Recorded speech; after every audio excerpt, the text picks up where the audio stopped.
नमस्कार। आज का जो अपना टॉपिक है वो है डीएनए रिकॉम्बिनेशन। ये बीएससी थर्ड ईयर का टॉपिक है। तो जो डीएनए रिकॉम्बिनेशन है वो अगर मोटे तौर पे बात की जाए तो होता है कि दो अलग अलग तरह के डीएनए वो अपना जेनेटिक मटेरियल जो है एक्सचेंज करते हैं और एक नया कॉम्बिनेशन बनाते हैं एलील्स का या जीन्स का। ये रिकॉम्बिनेशन है। तो क्या हुआ रिकॉम्बिनेशन एक ऐसा प्रोसेस है जिसमें जो क्रोमोसोम के अंदर जो डीएनए है वो पीसेस ऑफ जो डीएनए है वो टूटते हैं और रिकम्बाइन होते हैं वापस से और न्यू कॉम्बिनेशन की एलील्स बनाते हैं। तो ये रिकॉम्बिनेशन हुआ। इससे क्या है कि जो जेनेटिक डाइवर्सिटी बनती है, इससे जेनेटिक डाइवर्सिटी क्रिएट होती है जो कि किस कारण है, क्योंकि जो डीएनए के सीक्वेंस है वो कुछ अलग हो जाते हैं। इस कारण से अलग अलग तरह के, जैसे हम अपने पेरेंट्स से कुछ अलग हैं, दो बच्चे भी हैं, अगर जैसे हम दो सिबलिंग्स हैं, दो भाई बहन हैं, उनके आए तो डीएनए पेरेंट्स दोनों के सेम है बट उनके भी अलग अलग है, नैन नक्श अलग है, हाइट अलग है, वेट अलग है, गोरे काले, ये सब अलग अलग है। वो क्यों अलग है? ये सब डीएनए रिकॉम्बिनेशन के कारण अलग अलग है। यूकैरियोट्स के अंदर जो यूकैरियोटिक सेल्स होते हैं उनके अंदर न्यूक्लियस होता है और बाकी के ऑर्गेनेलीज होती है, यानी मेम्ब्रेन बाउंड ऑर्गेनेलीज होती है। तो उनके अंदर जो रिकॉम्बिनेशन वो टिपिकली मियोसिस के जो स्टेज है उसके अंदर, मियोसिस फर्स्ट के अंदर, स्पेशली प्रोफेज फर्स्ट में होता है। क्रॉसिंग ओवर होता है जब दो जैसे सिस्टर क्रोमेटिड्स है उसके बीच में क्रॉसिंग ओवर, दो होमोलोगस क्रोमोसोम्स है ना। तो उनके बीच में जब क्रॉसिंग ओवर होता है काइज़मा फॉर्मेशन होता है, यानी कि जो एक्स शेप जो बनती है दो नॉन होमोलोगस क्रोमोसोम, दो होमोलोगस क्रोमोसोम्स के बीच में, तो वो काइज़मा फॉर्मेशन को एक तरह से वो क्रॉसिंग ओवर है। तो उस टाइम डीएनए का रिकॉम्बिनेशन होता है। नेक्स्ट की अगर बात तो इस कारण से एक तरह से जो ऑफस्प्रिंग होते हैं, यानी कि जो नेक्स्ट जनरेशन होती है वो अपने पेरेंट्स से थोड़ी डिफरेंट होती है इस रिकॉम्बिनेशन के कारण। जो जेनेटिक रिकॉम्बिनेशन है, वही बात दोबारा इसमें वो बोली हुई है कि मियोसिस, यूकैरियोट्स का जो मियोसिस है उसमें जेनेटिक रिकॉम्बिनेशन होती है जिसमें होमोलोगस जो क्रोमोसोम है उनकी पेयरिंग होती है और उसके बाद में जो क्रोमोसोम के अंदर जो डीएनए है उनका एक्सचेंज होता है। तो ये सारा रिटर्न में वही बात लिखी हुई है। फिर नेक्स्ट है, अब रिकॉम्बिनेशन जो है वो दो तरीके का होता है, बेसिकली होमोलोगस रिकॉम्बिनेशन और नॉन होमोलोगस रिकॉम्बिनेशन। और जो होमोलोगस रिकॉम्बिनेशन है वो भी जनरलाइज्ड और साइट स्पेसिफिक होता है। जो होमोलोगस रिकॉम्बिनेशन है उसको जनरल रिकॉम्बिनेशन भी कहते हैं। ये क्या कब होता है कि ये जब लगभग आइडेंटिकल, पूरे आइडेंटिकल या फिर लगभग आइडेंटिकल क्रोमोसोम या फिर जो डीएनए सीक्वेंस है उनके बीच में होता है। और जो नॉन होमोलोगस डीएनए रिकॉम्बिनेशन है वो एकदम बिल्कुल डिफरेंट ही जिनमें डीएनए है उनके बीच में होता है। तो ये फिर से इसका ये डायग्रामेटिक रिप्रेजेंटेशन है कि होमोलोगस में क्या होता है कि जैसे आपस में एक सेम क्रोमोसोम, जैसे क्रोमोसोम नंबर 1 है, हमारा ह्यूमन में अगर एक मदर से जो क्रोमोसोम मिला है, एक फादर से जो क्रोमोसोम मिला है, ठीक है, तो 1 नंबर वाला अगर क्रोमोसोम मिल रहा है तो दोनों के वो होमोलोगस क्रोमोसोम, यानी कि जो सेम सेट का क्रोमोसोम आया है, तो उनके बीच में जब क्रॉसिंग ओवर होती है तो वो होमोलोगस क्रोमोसोम है ना। तो ये यही बात, जो पहला है होमोलोगस क्रोमोसोम किस तरीके का होता है। सेकंड है साइट स्पेसिफिक में क्या होता है कि ये साइट स्पेसिफिक अपना बैक्टीरियोफेज में देखने को मिलता है। आपने फर्स्ट ईयर में पढ़ा होगा लाइटिक और लाइसोजेनिक साइकिल।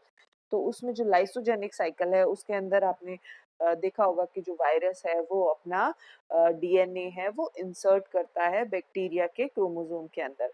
तो ये साइट स्पेसिफिक रिकॉम्बिनेशन का एक एग्जांपल है।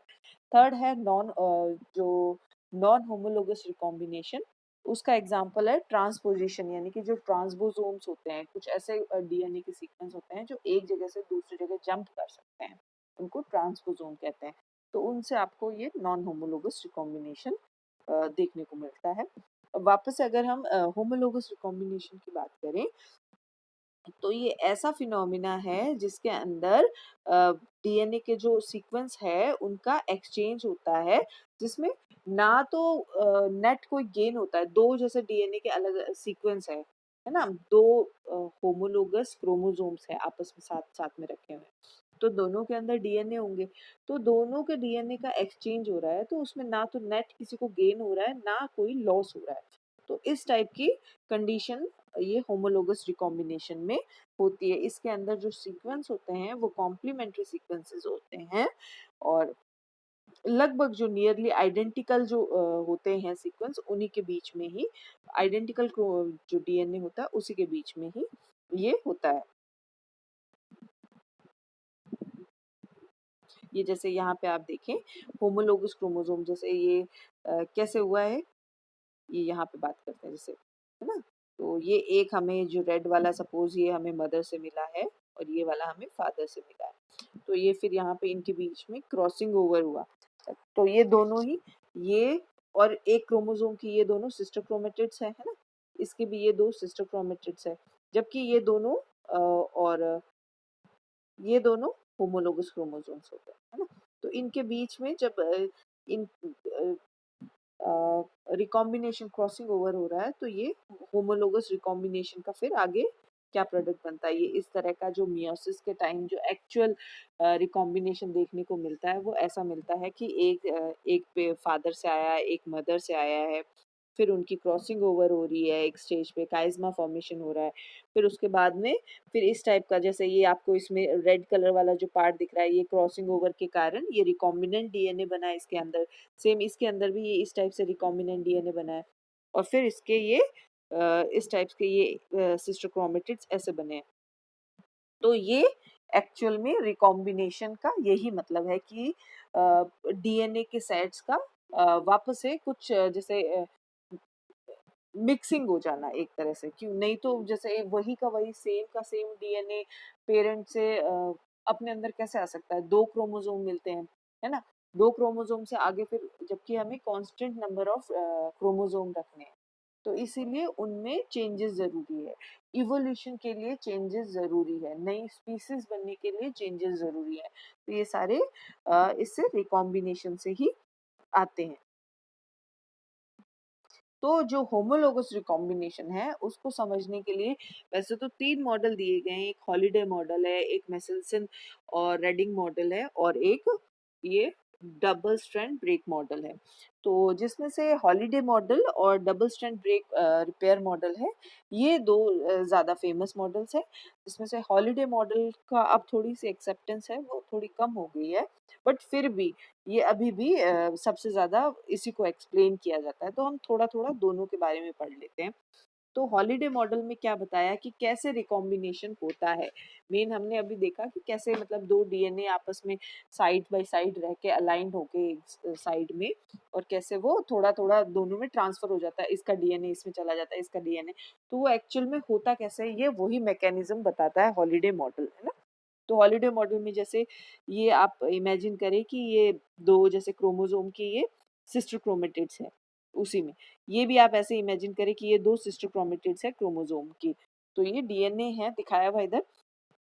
अब इसमें क्या होता है कि कट होता है, दोनों जो एक कट एक इसमें कट होगा सिंगल कट, और एक इसमें सिंगल, यानी सिंगल स्ट्रैंड के ऊपर कट होगा और बराबर जगह पे होगा, जैसे मैंने ये अलग अलग किया हुआ है, सेम जैसे यहाँ पे आपको दिख रहा होगा ये कट हो रहा है एंडोन्यूक्लियस, यानी कि एक होता है एक्सोन्यूक्लियस जो बाहर की तरफ से कट करती है 3 प्राइम या 5 प्राइम की तरफ से, उसको एक्सोन्यूक्लियस कहते हैं, एंडोन्यूक्लियस जो डीएनए को अंदर से कट करती है, तो यहाँ पे एंडोन्यूक्लियस ने सिंगल स्ट्रैंड ब्रेक किया है यहाँ पे।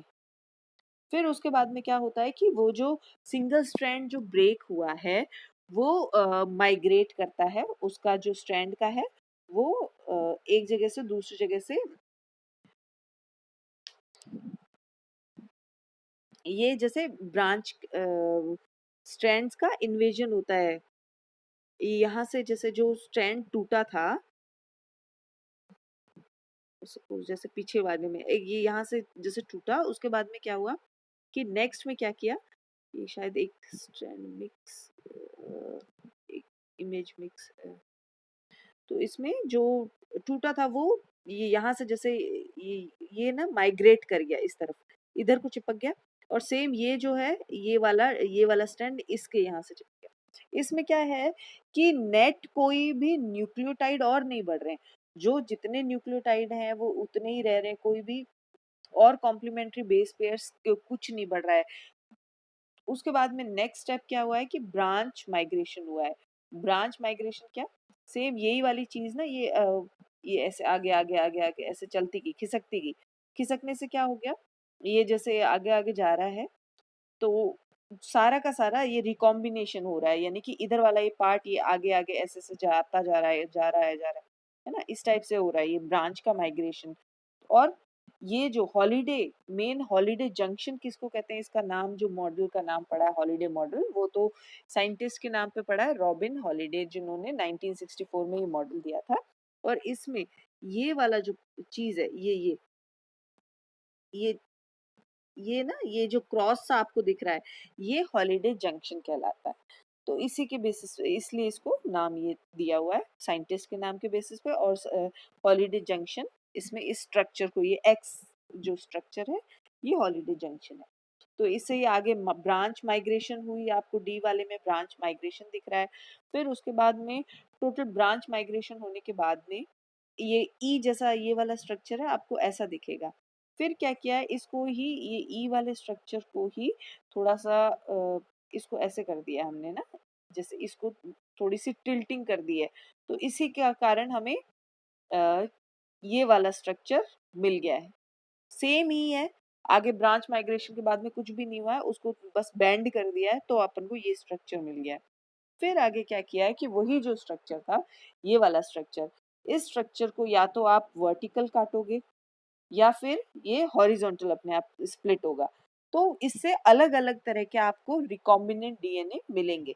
तो ये नेक्स्ट इमेज में यही बताया कि जब वर्टिकल अगर इसका सेक्शन कटता है तो किस टाइप का ये रिकॉम्बिनेशन देखने को मिलता है, इसमें स्प्लाइस रिकॉम्बिनेशन, यानी कि एक सिंगल जैसे ये यहाँ पे एक स्प्लाइस टाइप का अलग है, यहाँ पे अलग है, बीच में जैसे बीच में एक पैच वाले में क्या है, और एक सेकंड में क्या है, हॉरिजॉन्टल में, हॉरिजॉन्टल यानी कि सीधी ऐसे लाइन, जमीन की सतह से जैसे पड़ी हुई लाइन को हॉरिजॉन्टल लाइन कहते हैं।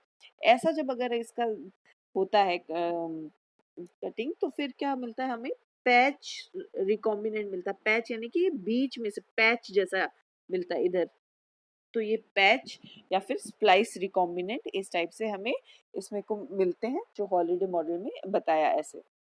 जबकि इसमें क्या आप खामियां थी, इसमें इसने कहीं पे भी ये नहीं बताया कि पॉलीमरेज की एक्टिविटी कहीं नहीं दिखाई। पॉलीमरेज यानी कि जो और आगे न्यूक्लियोटाइड ऐड करता है, सिंथेसिस करता है ना, डीएनए का नया स्ट्रैंड बनाता है, तो उसकी यहाँ पे कहीं पे भी नहीं बताई। तो ये थोड़ा सा इसका बैक ड्रॉ रहा। उसके बाद में इसीलिए double strand break repair model आया सेकेंड। इसमें क्या बताया गया कि इसमें बताया गया कि दो होमोलोगस जैसे क्रोमोसोम के अंदर के डीएनए है, वो एडजेसेंट आसपास साइड साइड में रखे हुए हैं, वो अलाइन होते हैं आपस साइड साइड में। फिर क्या होता है कि जो एक डीएनए है वो डबल स्ट्रैंड उसका ब्रेक होता है, उसके बाद में फिर एंडोन्यूक्लियस के एक्शन से यहाँ पे ये अनइक्वल सा जैसे डाइजेशन होता है इसका, यहाँ से कुछ डाइजेशन होगा, है ना, और फिर वैसे ही सेम यहाँ पे भी डाइजेशन होगा, ये एंडोन्यूक्लियस एंजाइम की वजह से, जिसके कारण ये थोड़ा सा अम, अप- जैसे अनबैलेंस टाइप का ऐसे बन जाता है। उसके बाद में क्या है, फिर स्ट्रैंड का इन्वेजन होता है। स्ट्रैंड का इन्वेजन कैसे हुआ है कि ये जो बड़ा वाला ये जो स्ट्रैंड है, ये वाला जो है, ये फिर इसके अंदर जाएगा, सेकंड इसके अंदर। तो सेकंड वाला जो डीएनए है, रेड वाला डीएनए देख रहे हैं, उसके अंदर कहीं पे भी कट वगैरह नहीं है। जो एक सिंगल जो डीएनए है ब्लू वाला है, उसके अंदर डबल स्ट्रैंड कट हुआ है, और उसके बाद में फिर एंडोन्यूक्लियस के एक्शन के कारण कुछ डीएनए का पार्ट डाइजेस्ट हो गया है, स्पेशली जो 3 प्राइम वाला पार्ट होता है वो डाइजेस्ट होता है। उसके बाद में ब्रांच का ये इन्वेजन हो रहा है, एक ही सिंगल डीएनए का इन्वेजन हो रहा है इसके अंदर। फिर उसके बाद में साथ साथ में लाइट पिंक कलर का जो दिख रहा है, ये नया डीएनए स्ट्रैंड का फॉर्मेशन हो रहा है पॉलीमरेज एंजाइम के थ्रू। तो ये फिर नया पॉलीमरेज एंजाइम के थ्रू हो हुआ के और इस टाइप से ये यहाँ पे हॉलीडे मॉडल बना, 2 हॉलीडे मॉडल यहाँ पे बने और लास्ट में जो हमें इस टाइप का प्रोडक्ट मिलता है, या तो ये इस टाइप का मिल सकता है, ये जिसमें भी पैच टाइप का बना हुआ है सेकंड, या फिर इस टाइप का भी मिल सकता है। ओवरऑल ये बोला जाता है कि जैसे इसमें आप देखेंगे कि दोनों में आपको 3 तरह के अलग-अलग तरह का डीएनए मिल रहा है, यानी कि कुछ नई जीन्स का फॉर्मेशन भी हो रहा है यहाँ पे। तो हम लोग देखते हैं कुछ ऐसे कैरेक्टरिस्टिक फीचर्स होते हैं जो थ्रू आउट इवोल्यूशन आप देखते हैं कि पूर्वजों में नहीं थे और उनकी जो लेटेस्ट जो जनरेशन है उसके अंदर होते हैं। तो ये एक तरह से प्रॉपर एक्सप्लेन कर रहा है कि न्यू जीन्स भी न्यू कैसे बेस, ये जो पिंक वाला है वो यही बता रहा है कि नया डीएनए या नए जीन्स कैसे बन रहे हैं। अब साइट स्पेसिफिक रिकॉम्बिनेशन में क्या होता है कि इसमें भी जैसे 2 डीएनए के जो मॉलिक्यूल्स होते हैं, बट वो क्या शेयर करते हैं, बहुत लिमिटेड होमोलॉजी, बहुत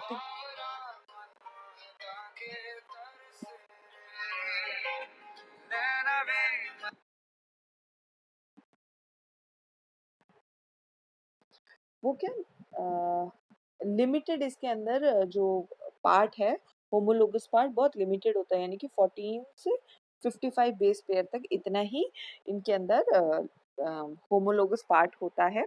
इसका एग्जांपल वही है, लैम्डा फेज है जो कि लाइसोजेनिक साइकिल के अंदर, ये साइट स्पेसिफिक का ही सारा बताया हुआ है कि जैसे लैम्डा फेज है वो इंसर्ट करता है ई कोलाई के अंदर।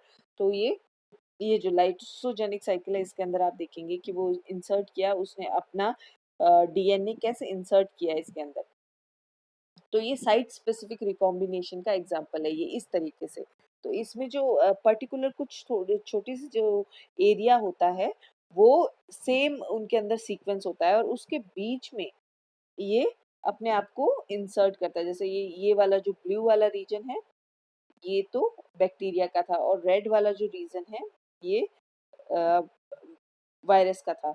तो ये दोनों रेड वाला रीजन और ब्लू वाले रीजन दोनों के बीच में कॉम्प्लीमेंट्री बेस पेयरिंग होती है, ये होमोलोगस होते हैं और सेम जिनके लगभग डीएनए सीक्वेंस एक जैसे होते हैं। तो इसी वजह से इस कारण से पूरा पूरा प्रोफेज, यानी कि जो वायरस का जो डीएनए है वो ई कोलाई के डीएनए के अंदर इंसर्ट कर जाता है और फिर लाइसोजेनिक साइकिल पूरी चलती है। फिर नॉन होमोलोगस रिकॉम्बिनेशन में क्या होता है कि जिसमें से डीएनए का एक जैसा होना कोई जरूरी नहीं है, इसमें होता ही नहीं है, जरूरी क्या नहीं है, इसमें होता ही नहीं है। इसका सबसे अच्छा जो एग्जांपल है वो ट्रांसपोजेबल एलिमेंट्स का एग्जांपल है। तो ये ट्रांसपोसोम्स क्या होते हैं, ट्रांसपोसोम्स ऐसे डीएनए के सीक्वेंस होते हैं जो कि एक जगह से दूसरी जगह जंप कर सकते हैं, यानी कि एक क्रोमोसोम के अंदर भी, जैसे एक क्रोमोसोम है उसके अंदर जो डीएनए है, जैसे एक बात करें, ये सीधा इसका एक डीएनए लेते हैं, ये क्रोमोसोम के अंदर का डीएनए, इसका अंदर ये कोई कोई ऐसा पर्टिकुलर सीक्वेंस है जो जंप कर सकता है एक जगह जगह से दूसरी जगह। तो ये सेम अपने क्रोमोसोम के डीएनए के अंदर भी जंप कर सकता है, या फिर एक सेकंड कोई जो दूसरा वाला डीएनए है सेकंड क्रोमोसोम का, ये इसके अंदर भी जा सकता है, जंप कर सकता है। तो ऐसे डीएनए के सीक्वेंसेस जो एक जगह से दूसरी जगह अपने आप को इंसर्ट कर सकते हैं, उनको ट्रांसपोज़ोन्स या ट्रांसपोजेबल एलिमेंट्स कहते हैं। और इसकी जो डिस्कवरी की थी वो बारबरा मैकक्लिंटोक ने 1950 में मेज के अंदर की थी। जो नॉन होमोलोगस रिकॉम्बिनेशन है इसका दूसरा नाम इलिगमेट रिकॉम्बिनेशन भी है। तो ये इस तरीके से ये ट्रांसपोजेबल एलिमेंट्स के द्वारा होता है और इसीलिए नॉन होमोलोगस रिकॉम्बिनेशन कहलाता है। तो आज की क्लास बस इतनी ही। Thank you.